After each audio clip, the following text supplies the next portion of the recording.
Hello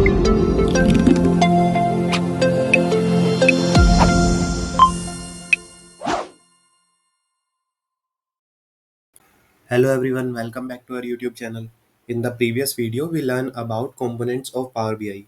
In this video, we will walk through how to install Power BI Desktop and explore its user interface.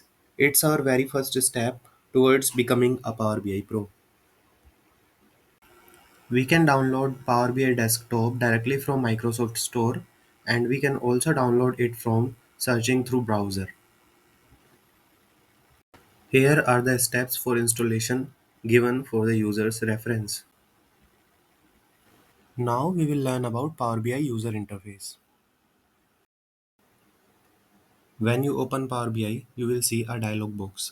It contains videos for Power BI tutorials. You can create a blank report. It also shows the latest Power BI desktop projects.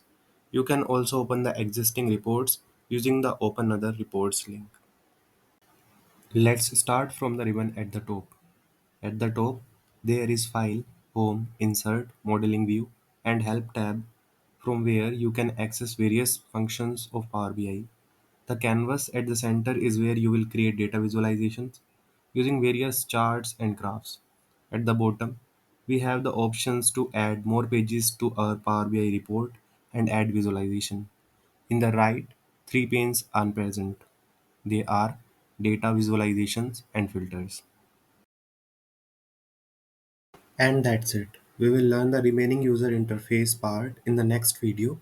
Thank you for watching. See you in the next one.